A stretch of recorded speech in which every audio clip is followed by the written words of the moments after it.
Uncertain future chasing security. Ask yourself honestly.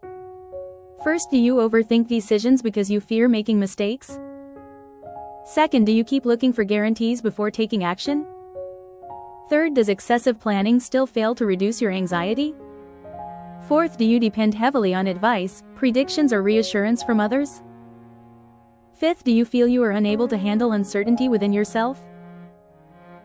If you answer yes to 3 or more, notice something important. These feelings often remain even when plans change or situations improve. This means the disturbance may no longer be about the future, it may now be within you. You are in mental, emotional, stressful symptoms. What is needed is not more guarantees from outside, but inner clarity. For more information, visit wowcenter.in.